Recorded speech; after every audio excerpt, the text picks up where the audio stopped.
నమస్తే, welcome to Riya news. Jaganmohan Reddy గారు నిన్న హైదరాబాద్లో నాంపల్లి కోర్టుకు వచ్చిన నేపథ్యంలో ఆయనపైన అభిమానంతో జనం తండోపతండాలుగా తరలి వచ్చారు అని చెప్పి కొన్ని మీడియాలో కావచ్చు, పత్రికల్లో కావచ్చు వార్తలు వస్తున్నాయి. కానీ జగన్మోహన్ రెడ్డి గారు 3 ఎయిర్పోర్టుల్లో దిగారని, కేవలం బేగంపేట ఎయిర్పోర్టుకు మాత్రమే జనాలకి ఎక్కిరిసిపోయారని, వాళ్ళందరినీ కూడా ప్రకాశం జిల్లా నుంచి ఇక్కడికి ఒక్కొక్కరికి 2000 ఇచ్చి తీసుకొచ్చారని, అలాగే ఒక సామాజిక వర్గానికి చెందిన వాళ్ళనే ప్రత్యేకంగా తీసుకురావడం జరిగిందని చెప్పి వార్తలు వస్తూ ఉన్నాయి. మరి దీంట్లో ఎంతవరకు నిజముంది అని తెలుసుకునే ప్రయత్నం చేద్దాం. మనతో పాటు ఉన్నారు టీడీపీ యాక్టివిస్ట్ శశి గారు. నమస్కారం అండి. నమస్తే అండి.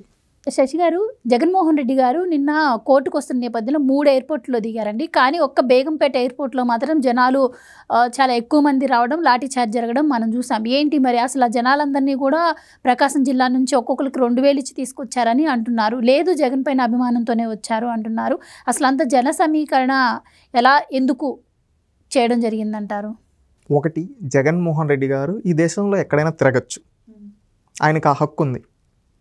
ఆయన అదేవిధంగా ఆయన ఇక్కడ హైదరాబాద్కి నిన్న ఒకటి సోషల్ మీడియాలో కూడా ట్రోల్ అయింది. ఏంటంటే ఆయన తెల్లవారుజామున తాడేపల్లిలో టిఫిన్ చేశాడు. అక్కడ టిఫిన్ చేసుకొని గన్నవరం ఎయిర్పోర్ట్లో ఎక్కితే బేగంపేట ఎయిర్పోర్ట్లో దిగాడు. బేగంపేట ఎయిర్పోర్ట్లో దిగిన తర్వాత ఇక్కడ నాంపల్లి కోర్టుకి ఒక దోషిగా వచ్చాడు. ఎందుకు వచ్చాడు, అతని పైన ఎందుకు వచ్చాడని మనందరం క్వశ్చన్ చేసుకోవాలి కదా. మనం గతంలో చూసినట్లయితే ఆయన ఇప్పుడు పెట్టిన కేసులు కాదు అవి, తెలుగుదేశం పార్టీ వల్ల వీళ్ళెవరో పెట్టినట్టు కాదు. వాళ్ళ తండ్రి గారు ముఖ్యమంత్రిగా ఉన్నప్పుడు తన తండ్రి అధికారాన్ని అడ్డు పెట్టుకొని క్విట్ ప్రో క్రో చేసిన కేసుల్లో ముద్దాయిగా నాంపల్లి కోర్టుకు వచ్చాడు. గతంలో ఆయన ఎన్నోసార్లు బెయిల్ మీద 2012లో బెయిల్ మీద వచ్చినప్పటి నుంచి ప్రతి శుక్రవారం కోర్టుకు వెళ్ళేవాడు, ముఖ్యమంత్రి కాకముందు వరకు. ముఖ్యమంత్రి అయిన తర్వాత నాకు రివ్యూలు ఉన్నాయి, ఇవి ఉన్నాయని చెప్పి డిశ్చార్జ్ పిటిషన్లు వేసుకొని తప్పించుకున్నాడు. మళ్ళీ ఇప్పుడు అదే డిశ్చార్జ్ పిటిషన్లు వేసుకున్నాడు. మొన్న విదేశాలకు వెళ్ళేటప్పుడు పర్మిషన్ తీసుకున్నాడు. ఇప్పుడు మిగతా రాజకీయ నాయకులంతా విదేశాలకు వెళ్ళాలంటే వాళ్ళకి పాస్పోర్ట్ ఉంటే చాలు, కానీ జగన్మోహన్ రెడ్డికి ఏంటంటే కోర్టు పర్మిషన్ కూడా ఉండాలి. ఆ కోర్టు పర్మిషన్ కోసం అప్పుడు రమ్మన్నప్పుడు నాకు ఇది అది అని చెప్పి తప్పించుకున్నాడు. మళ్ళీ తప్పకుండా రావాలంటే సరేలే వచ్చి వెళ్తానని చెప్పి మొహం చూపించేదానికి వచ్చాడు. ఇక్కడికి వచ్చే సందర్భంలో ఇతను ఇంత బల ప్రదర్శన ఎందుకు చేశాడు అంటే, గతంలో ముఖ్యమంత్రిగా ఉండేటప్పుడు సెక్యూరిటీ ఖర్చులు అవుతాయి, మళ్ళీ ఇవి అవుతాయి, అందువల్ల నేను రాలేనని డిశ్చార్జ్ పిటిషన్లు వేసుకుంటూ తప్పించుకున్నాడు. ఇప్పుడు నేను ఇక్కడ కోర్టుకు వస్తే వీళ్ళకి ఒక మెసేజ్ కూడా ఇస్తున్నాడు. ఎందుకంటే ఒకప్పుడు శుక్రవారం వచ్చేవాడు కదా, మళ్ళీ ఇప్పుడు రా అంటే, ఇప్పుడు నేను రావాలంటే ఖచ్చితంగా నాకు ఇంతమంది నా అభిమానులు వస్తారు, law and order issues create అవుతాయి, సెక్యూరిటీ రీజన్స్ క్రియేట్ అవుతాయి, అందుకని చెప్పి నేను రాలేను అని చెప్పి భవిష్యత్తులో చెప్పడం కోసం ఇప్పుడు ఈ బల ప్రదర్శనని అందరికీ అర్థమవుతుంది క్లారిటీగా. ఒకటి, ఇక్కడ ప్రకాశం జిల్లా నుంచి మీరన్నట్టు గుంటూరు జిల్లా నుంచి, కృష్ణా జిల్లా నుంచి ఈ విధంగా తీసుకొని వచ్చారు. ఎందుకు తీసుకొని వచ్చారు అనుకుంటే, ఆయన ఇక్కడ ఎవరు జనాలు ఆయన దేకరు. ఎందుకంటే తెలంగాణలో జగన్మోహన్ రెడ్డిని ఉరుకులెత్తించి కొట్టించారు. మీరు కొట్టారా అంటే, నిజంగా కొట్టారా అంటే రాళ్లతో కొట్టారు.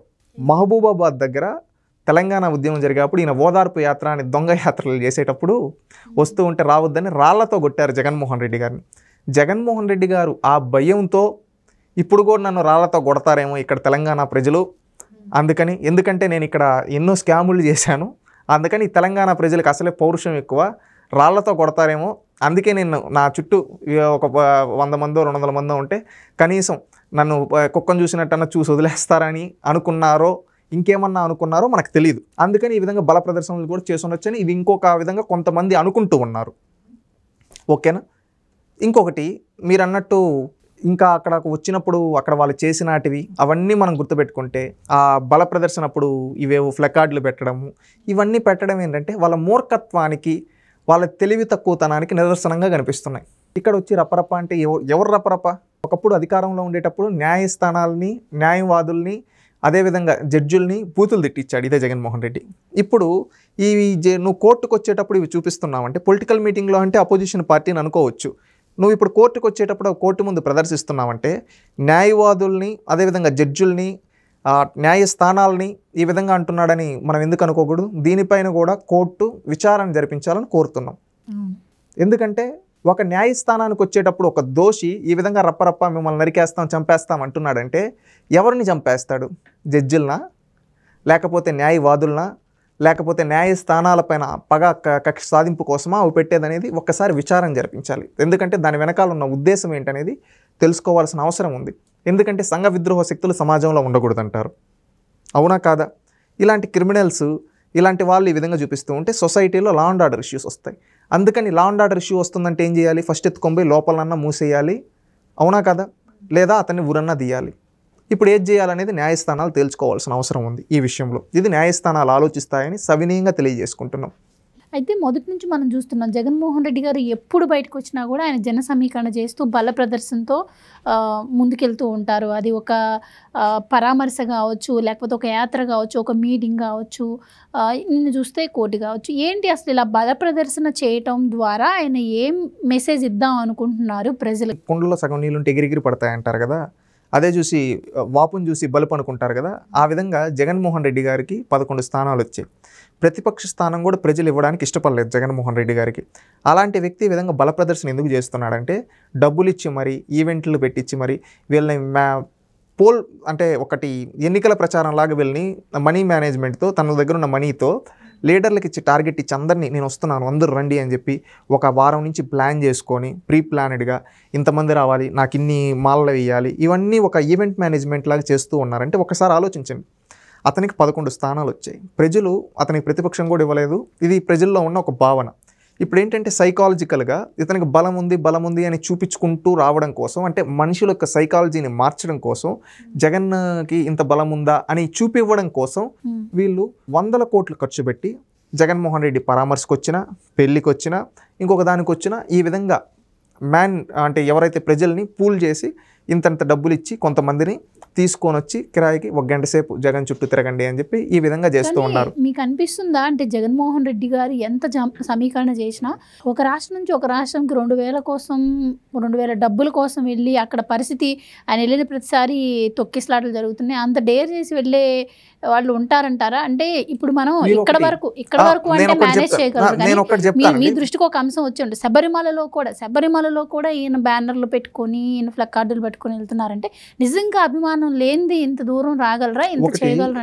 మీరు అన్నారు పక్క రాష్ట్రానికి అని చెప్పారు. ఈరోజు అక్కడ లక్షల మంది ఏం రాలేదు, వచ్చింది ఎంతమంది?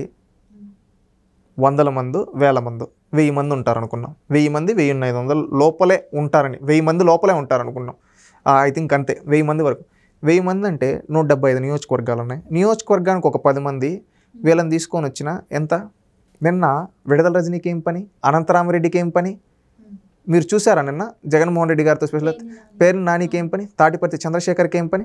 వీళ్ళంతా జగన్మోహన్ రెడ్డి ఎందుకు తీసుకొని వచ్చాడు? జగన్మోహన్ రెడ్డి ఒక్కరినే కదా కోర్టుకి రమ్మనింది. వీళ్ళంతా ఎందుకు వచ్చారు మీరు చెప్పండి? జగన్మోహన్ రెడ్డి గారికి ఒక్కరినే కోర్టుకి అటెండ్ అవ్వమన్నారు, ఆయన ఒక్కరు కోర్టుకి అటెండ్ అవ్వచ్చు. ఆయన చుట్టూ నాయకులందరినీ ఎందుకు అంతమందిని తీసుకొని వచ్చాడు? ఇప్పుడు ఒక నాయకుడు వచ్చేటప్పుడు ఒక్కడే వస్తాడా? అతని చుట్టూ ఒక 10 మందినో 15 మందినో 20 మందినో తీసుకొని వస్తారు కదా. ఆ విధంగా రాష్ట్రంలో ఉండే ఇన్ఛార్జీలందరినీ తీసుకొని వచ్చినప్పుడు ప్రతి ఒక్కరు ఒక 10 మంది తీసుకొని వస్తే వాళ్ళే అక్కడ కనిపించింది. మీకు క్లియర్ అయిందా డౌట్? లేకపోతే నిజంగా అంత తెలంగాణలో పీకేవాడైతే ఎలక్షన్లో కంటెస్ట్ చేయొచ్చు కదా. మీరు చెప్పండి, తెలంగాణలో వాళ్ళ సోదరి పార్టీ పెడితే లాస్ట్కి డిపాజిట్లు కూడా రావని తెలిసి వేరే పార్టీలో విలీనం చేశారు. అది వాళ్ళ ఫ్యామిలీకి ఉండే క్రెడిబిలిటీ. మీరు శబరిమల ఇది అంటున్నారు, శబరిమలలో కావాలని ఇప్పుడు అక్కడ దేవుడితో, ఇప్పుడు శబరిమల అంటే భక్తి భావంతో మనం వెళ్తాం, అక్కడ కూడా వీళ్ళు రాజకీయ పోస్టర్లు ప్రదర్శిస్తున్నారంటే వీళ్ళు సైకోలు కాక ఇంకేంటి? మీరు ఆలోచించండి. దేవుడి దగ్గరికి భక్తితో వెళ్తాం, ఆ దేవుణ్ణి అవమానించే విధంగా, ఇప్పుడు దేవుడు మాలలో ఉండేప్పుడు నిష్టగా ఉండాలి, పొలిటికల్ నినాదాలు కానీ ఇంకొకటి కానీ ఏవి చేయరు, భక్తి భావంతో ఉంటారు. కానీ అలాంటి దగ్గర కూడా వీళ్ళు పొలిటికల్ నినాదాలు చేస్తున్నారంటే వాళ్ళని మూర్ఖులు అనాలా, లేకపోతే తెలివి తక్కువ వాళ్ళు అనాలా, లేకపోతే వాళ్ళని పిచ్చనాలా? మీరు అర్థం చేసుకోండి. ఎందుకంటే అలాంటి వాళ్ళు సమాజానికి కీడు, అవునా కదా? ఒక భక్తి భావంతో మాలేసుకొని ఆ భక్తి దేవుడు కన్నా ఎవరు అతీతులు కాదు. నేను ఒక ఉదాహరణ చెప్పదలుచుకున్నాను. చంద్రబాబు నాయుడు గారు తిరుమలకి వెళ్ళినప్పుడు అక్కడ ఆయన వెళ్తూ ఉంటే ఎవరో జై బాబు అంటే ఆయన అప్పుడు మందలించి అనద్దండి, ఇక్కడ ఓన్లీ ఆయన నినాదం గోవిందా అని చెప్పి అన్నారు. అది చంద్రబాబు నాయుడు గారి సమక్షంలో ఆ విధంగా అంటేనే ఆ విధంగా చేశారు. కానీ జగన్మోహన్ రెడ్డి గారు దేవుడి కాడ కూడా గోవిందా అనే దానికి ఆయన పేరు మీద ఏ విధంగా చేశారు ఇంకొకసారి చూసాం. ఇవన్నీ మీరు గమనించిన తర్వాత ఈ విధంగా దేవుడి కంటే ఏది ఎక్కువ కాదు, కానీ ఆ దేవుడి కంటే ఎక్కువగా ఇతని పేరుని ఇతను చెప్పించుకోవాలి, ఈ విధంగా చేయించుకోవాలనుకుంటాను అంటే అతని మానసిక పరిస్థితి గురించి కూడా మీరు ఆలోచించాలి. ఇలాంటి వ్యక్తులు వల్ల ప్రయోజనం లేదనేది నా వ్యక్తిగత భావన. అయితే ఒక వ్యూహంతోనే జగన్మోహన్ రెడ్డి గారు ఇలా బయటకు వచ్చిన ప్రతిసారి బల ప్రదర్శన చూపిస్తున్నారు అంటున్నారు. అంటే నేను ఏది ఓడిపోవడానికి ప్రజలు నన్ను ఓడించలేదు, ఇప్పటికే ఆయన అంటుంటారు కూటమి ప్రభుత్వం ఇచ్చిన బూటకపు హామీల వల్లే వాళ్ళు గెలిచారు తప్పించి ప్రజలకు నాపైన ఎటువంటి నెగిటివిటీ లేదు అని. సో ఆయన ఏ వ్యూహంతో అయితే అలా బల ప్రదర్శనగా వస్తున్నారో అది ప్రజల మీద ఇంపాక్ట్ చూపించే అవకాశం ఉంటుందంటారా? అంత ప్రజలేమి అంత చూస్తూ, ప్రజలు అన్నీ తెలిసిన చైతన్యవంతులు. ఎందుకంటే ఇంత బల ప్రదర్శన చేసి తన కార్యకర్త కారి కింద పడిపోతేనే తలపైన ఎక్కించుకొని వెళ్ళిపోయిన వ్యక్తి ఇంత నరరూప రాక్షసుడు ఉంటాడా ఈ భూప్రపంచం మీద? అలాంటి నరరూప రాక్షసుడు మరొకసారి ఎందుకు అవకాశం ఇస్తాం? ఈ అటవిక పాలన చూసిన తర్వాత మళ్ళీ ఇలాంటి వాడిని ఎందుకు తెచ్చుకుంటామని ప్రజలు ఆలోచిస్తున్నారు. ఈరోజు ఎంత బల ప్రదర్శనలు చూపించినా అది వాపు బలుపు కాదు అని చెప్పి ప్రజలు తేలుస్తారు రానున్న రోజుల్లో. అది గుర్తుపెట్టుకోవాలి జగన్మోహన్ రెడ్డి గారు. ఈరోజు కూడా ఆయన బూటకపు హామీలు అంటారు. ఏది బూటకపు హామీ? నువ్వు పెన్షను 3,000 ఇస్తానని చెప్పి 1,000 రూపాయలు పెంచడానికి 5 ఏళ్ళు తీసుకున్నావు. అదే చంద్రబాబు నాయుడు గారు వచ్చిన వెంటనే గత 3 నెలలు కూడా కలిపి అరియర్స్ కూడా 7,000 ఇస్తానని చెప్పి జూలై 2024లో 7,000 ఇచ్చాడు. ఇక్కడ 1,000 రూపాయలు పెంచడానికి నువ్వు 5 ఏళ్ళు తీసుకుని నువ్వెక్కడ? రాగానే ఫస్ట్ మంత్లో 7,000. భారతదేశ చరిత్రలో అత్యధికంగా 7,000 ఒక నెలలో పెన్షన్ ఇచ్చిన రాష్ట్రం ఆంధ్రప్రదేశ్ రాష్ట్రం. అదేవిధంగా 4,000 ఇస్తా అన్నాడు, ప్రతి ఒక్కరికి ఇచ్చారు. ఒకప్పుడు వికలాంగులకు నువ్వు 1,000 రూపాయలు కూడా పెంచలా, కానీ ఈరోజు వికలాంగులకి 6,000 ఇస్తున్నారు చంద్రబాబు నాయుడు గారు. ఇక్కడ ఏది బూటకపు హామీ? నీదా చంద్రబాబు నాయుడుదా? చంద్రబాబు నాయుడు ఇచ్చిన మాట ప్రకారం నుంచి తొలి రోజు నుంచి ఇస్తున్నాడే. తల్లికి వందనం, ఇంట్లో ఎంతమంది పిల్లలు ఉంటే అంతమందికి ఇస్తా అన్నాడు, ఇచ్చాడు. గతంలో మీ శ్రీమతి గారు సాక్షాత్తు చెప్పారు, కానీ నువ్వు అధికారంలోకి వచ్చిన తర్వాత ఒకరికే ఇచ్చి ఇంట్లో మిగతా వాళ్ళకి ఎగ్గొట్టావు. ఈరోజు ఇంట్లో ఎంతమంది ఉంటే అంతమందికి ఇస్తున్నారు. ఇక్కడ నిలబెట్టుకున్నారు లేదా? ఒకప్పుడు అన్నదాత సుఖీభవ, అప్పుడు నువ్వేదో రైతు భరోసా అని చెప్పావు. ఆ రోజు రైతులకు భరోసా లేకుండా కేవలం 7,000 ఇచ్చి చేతులు దుడుపుకున్నాం. ఈరోజు 20,000 కేంద్రంతో కూడా కల్పిస్తూ ఉన్నారు. ఈరోజు ఆల్రెడీ 2 విడతలు వేసేశారు, 14,000. ఇంకొక 6,000 కూడా నెక్స్ట్ విడతలు వేసేస్తారు. ఇప్పుడు ఇటు చూసిన చంద్రబాబు నాయుడు గారు ఇచ్చిన మాట నిలబెట్టుకుని ఉచిత గ్యాస్ సిలిండర్లు అన్నాడు, సంవత్సరానికి 3 ఇస్తూ ఉన్నాడు. ఇంకా ఫ్రీ బస్ అన్నాడు, ఇస్తూ ఉన్నాడు. అన్నీ ఇస్తూ ఉన్నారు కదా. ఏవి బూటకపు హామీలు జగన్మోహన్ రెడ్డి గారు? సిపిఎస్ రద్దు నువ్వు చేస్తా అన్నావు, చేసావా? చేయలా. మండలానికి ఒక కోల్డ్ స్టోరేజ్ యూనిట్ పెడతా అన్నావు, పెట్టావా? లేదు. రైతులందరికీ బోర్లు వేయిస్తా అన్నావు, వేయించావా? వేపిలేదు. ఈ విధంగా నువ్వు ఆనాడు మోసం చేసావు. 2,30,000 గ్రూప్ 1 గ్రూప్ 2 ఉద్యోగాలు అని చెప్పావు, ఇచ్చావా? ఇవ్వలేదు. ఈ విధంగా బూటకపు హామీలు నువ్వు ఇచ్చావు కాబట్టి ప్రజలు నిన్ను ఏ స్థానంలో కూర్చోబెట్టారో నీకు తెలుసు. ఈరోజు చంద్రబాబు నాయుడు గారు ఇచ్చిన హామీలన్నీ నెరవేరుస్తూ ప్రజల దగ్గర మన్నలను పొందుతూ ఈరోజు ఆయన సుపరిపాలన సాగుతూ ఉంది. అది గుర్తుపెట్టుకోండి. మీ దొంగ బల ప్రదర్శనలని ఎవ్వరు మీరు అది వాపు, దాన్ని చూసి మీరు బలుపు అనుకుంటున్నారు. వాపు ఎక్కువైతే నొప్పి ఎక్కువ అవుతుంది, అది చూసుకోండి. ఇప్పుడు కూడా రప్పరప్ప అని మాట్లాడుతూ ఉన్నారు. నిన్న చూసా ఒక సోషల్ మీడియాలో ఎవరో కొంతమంది ఈ రప్పరప్ప తట్టుకోగలుగుతారా తెలుగుదేశం పార్టీ కార్యకర్తలని. జగన్మోహన్ రెడ్డి గారు అధికారంలో 171 స్థానాలు ఉండేటప్పుడే ఎదురొడ్డి నిలబడ్డారు తెలుగుదేశం పార్టీ కార్యకర్తలు. గుర్తుపెట్టుకో. తెలుగుదేశం పార్టీ కార్యకర్తలను భయపెట్టడం జగన్మోహన్ రెడ్డి కాదు, జగన్మోహన్ రెడ్డి తండ్రి తరం కాదు, వాళ్ళ తాత తరం కూడా కాల. అది తెలుగుదేశం పార్టీ కార్యకర్తలను టచ్ చేయాలంటే జగన్మోహన్ రెడ్డికి పోయిపిస్తారు తెలుగుదేశం పార్టీ కార్యకర్తలు. తెలుగుదేశం పార్టీలో క్రమశిక్షణ, విలువలు, సిద్ధాంతాలు అని కొన్ని నమ్ముకో ఉన్నారు కాబట్టి తెలుగుదేశం పార్టీ కార్యకర్తలు చంద్రబాబు నాయుడు గారి మాటను గౌరవించి హుందాతనంగా ఉన్నారు. ఒక్కసారి ఫ్రీ హ్యాండ్ ఇస్తే వైసీపీ అనేది ఉంటుందా? ఆలోచించుకోండి. ఇప్పుడు రప్ప అంటే మీకేనా కత్తిపడ్డం తెలిసింది, వీళ్ళకి తెలియదు కత్తిపడ్డం. గుర్తుపెట్టుకో. జగన్మోహన్ రెడ్డి అధికారంలో ఉండేటప్పుడు లోకల్ బడీలో పెద్దిరెడ్డి ఉన్న నియోజకవర్గం లాంటి వాళ్ళని స్థానిక సంస్థలో పోటీ చేయనంటే 80 ఏళ్ళ వయసులో తొడగొట్టి మీసం దిప్పి నేను ఇక్కడ నామినేషన్ వేస్తా, ఏం చేస్తావు పిక్కు అని చెప్పి పెద్దిరెడ్డికే సవాల్ విసిన అంజిరెడ్డి తాతున్న లాంటి తెలుగుదేశం పార్టీ కార్యకర్తలు ఈ పార్టీలో ఉన్నారు. ఎలక్షన్లప్పుడు పిన్నెల రామకృష్ణారెడ్డి, మాచర్లో నాకు తిరుగులేదనుకున్న పిన్నెల రామకృష్ణారెడ్డి ఈవీఎం బాక్స్ దగ్గర బదులు కొట్టకపోతే ఎదురొడ్డి పిన్నెల రామకృష్ణారెడ్డి పైన ఎదురొడ్డి పోరాడిన తెలుగుదేశం పార్టీ కార్యకర్తలు. అదేవిధంగా పోలింగ్ బూతుల్లో తలల పగలగొట్టినా మేము మా పార్టీకి లాస్ట్ ఓటు పడే వరకు మేము ఇక్కడే కూర్చుంటాం, మా ప్రాణం పోయినా పర్లేదు అని చెప్పి నిలబడిన కార్యకర్తలు ఉన్న పార్టీ. ఒకప్పుడు ఈ పార్టీ పెట్టిన కొత్తలో తెలుగుదేశం పార్టీ ముఖ్యమంత్రిని మార్చేద్దామని ఢిల్లీలో కొంతమంది పెద్దలు ముఖ్యమంత్రిని మార్చి పార్టీని లేకుండా చేయాలనుకుంటే నెల రోజుల్లో దేశాన్ని గడగడలాడించి ఢిల్లీ పీఠాన్ని కదిలించి మళ్ళీ ఎన్టీ రామారావు గారిని ముఖ్యమంత్రిగా కూర్చోబెట్టుకున్న కార్యకర్తలు ఉన్న పార్టీ తెలుగుదేశం పార్టీ.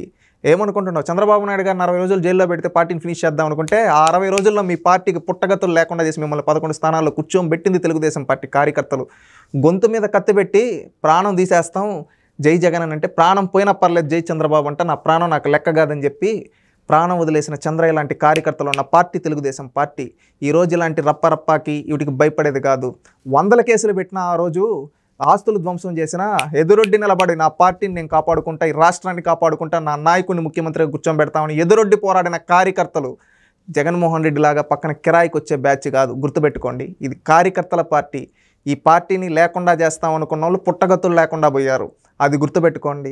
జగన్మోహన్ రెడ్డి తరంగా జగన్మోహన్ రెడ్డి కుటుంబం మొత్తంగా ఎవరు ఎంతోమంది ట్రై చేశారు ఈ పార్టీని ఫినిష్ చేస్తారు. వాళ్ళు ఫినిష్ అయిపోయారు కానీ తెలుగుదేశం పార్టీ ఎంట్రుకు కూడా వల్ల. అది తెలుగుదేశం పార్టీ బలం. అది గుర్తుపెట్టుకోండి. ఇలాంటి రప్పరప్ప లాంటి డైలాగులు ఎవరి దగ్గరన్నా చిన్నపిల్లల దగ్గర చెప్పండి. తెలుగుదేశం పార్టీ కార్యకర్తల ముందు కాదు. మీరు రప్పరప్ప అంటున్నారు, తెలుగుదేశం పార్టీ కార్యకర్తలు అదేవిధంగా రప్పరప్ప అంటూ చేసిన అభివృద్ధి పనులు, సంక్షేమాలు, సుపరిపాలన గురించి ప్రజల్లో చైతన్యవంతం చేస్తే మీరు ఆ బోర్డు పెట్టుకునేదానికి కూడా మీరు కల్లో ఈ బోర్డు పెట్టుకుంటే నేనేమవుతాను ఊహించుకునేదానికి కూడా భయపడతారు. ఎందుకంటే తెలుగుదేశం పార్టీ విలువలతో రాజకీయం చేస్తుంది. నువ్వేమనుకుంటావు వీళ్ళు ఏం చేస్తారని? ప్రజల్ని చైతన్యవంతులు చేస్తారు, సుపరిపాలన అందిస్తారు, అభివృద్ధి చేస్తారు, సంక్షేమ పథకాలు ప్రతి గడపకు ఇస్తారు, అభివృద్ధి చేసి ప్రత్యర్థులు కూడా ఇది మంచి ఏం చేశాడరా అనిపించే విధంగా చేస్తారు, సుపరిపాలన అందిస్తారు. అది చూసి ప్రజలను మంచితనంతో మార్చి మీ రపరపాకి సమాధి కడతారు. గుర్తుపెట్టుకోండి, రాజకీయంలో ఒక స్థాయి వరకు చేయాలి. మితిమీరి హద్దు మీరి చేస్తామంటే ప్రజలతోనే సమాధానం చెప్పిస్తారు తెలుగుదేశం పార్టీ కార్యకర్తలు. ఒకప్పుడు ఈ పార్టీని లేకుండా ఫినిష్ చేయాలనుకున్న పార్టీ ఈరోజు ఆంధ్రప్రదేశ్ రాష్ట్రంలో 15 ఏళ్ళు అవుతున్న డిపాజిట్లు రావటంలా. అది ఏ పార్టీనో దేశంలో కూడా ఆ పార్టీ కనుమరుగైపోవచ్చింది. అట్టుంటుంది తెలుగుదేశం పార్టీతో పెట్టుకుంటే. దయచేసి తెలుగుదేశం పార్టీతో పెట్టుకోవద్దు. మీరు హుందాతనంగా రాజకీయం చేస్తే తెలుగుదేశం పార్టీ కూడా హుందాతనంగా రాజకీయం చేస్తుంది. ఎందుకంటే ఒకప్పుడు ఒక చిన్న ఎగ్జాంపుల్, పివి నరసింహారావు గారు కేంద్ర మంత్రిగా ఉండేటప్పుడు ఎన్టీ రామారావు గారిని దించడంలో ఆయన పాత్ర కూడా ఉంది. కానీ అదే పివి నరసింహారావు గారు మళ్ళీ తప్పును తెలుసుకొని హుందాతనమైన రాజకీయం చేసిన తర్వాత ఆయన ప్రధానమంత్రి అభ్యర్థిగా నిలబడితే నంద్యాల అభ్యర్థిని నిలబెట్టకుండా గౌరవించిన తెలుగుదేశం పార్టీ. అంత సంస్కారం గల పార్టీ. గుర్తుపెట్టుకోండి, విలువలతో రాజకీయం తెలుసు, సిద్ధాంతాలతో రాజకీయం చేయడం తెలుసు. ఎవడన్నా మేము ఫినిష్ చేస్తాం తీసేస్తామంటే వాళ్ళని సమాధి కట్టడం కూడా తెలుగుదేశం పార్టీ కార్యకర్తలకు తెలుసు. అది గుర్తుపెట్టుకోండి. తెలుగుదేశం పార్టీ కార్యకర్తలు తక్కువ అంచనా వేయొద్దు. తెలుగుదేశం పార్టీ కార్యకర్తలు ప్రాణమైన వదిలేస్తారు కానీ జెండా మాత్రం వదలరు. అది గుర్తుపెట్టుకోండి. కార్సైన కార్యకర్తలు ఉన్న పార్టీ ఈ భారతదేశంలో ఏదన్నా ఉందంటే అది తెలుగుదేశం పార్టీ. తెలుగుదేశం పార్టీ 23 స్థానాల నుంచి ఉవ్వెత్తున 164 స్థానాల్లో ప్రభుత్వం మీకు ప్రతిపక్షంగా లేకుండా చేశారు. మీకు నిద్రలేని రాత్రులు చూపిస్తున్నారు. అది తెలుగుదేశం పార్టీ. గుర్తుపెట్టుకు. ఇప్పుడు వచ్చిన తర్వాత కక్ష సాధింపు జైల అభివృద్ధి చేస్తామని చెప్పి విలువలతో వెళ్తున్నారు. అది తెలుగుదేశం పార్టీ. గుర్తుపెట్టుకోండి. రపరప్ప రాజకీయాలు ఆపేసి, ఈ బల ప్రదర్శనలు ఆపేసి ప్రజలకు సహకరించండి, అభివృద్ధికి సహకరించండి. చరిత్రలో మీకంటూ ఒక పేజీ ఉంటుంది, లేకపోతే చరిత్రహీనులుగా మిగిలిపోతారని జగన్మోహన్ రెడ్డికి, వైసీపీ పార్టీకి తెలియజేసుకుంటున్నాం. Thank you so much. Thank you అండి. Please subscribe to Leo news for more videos.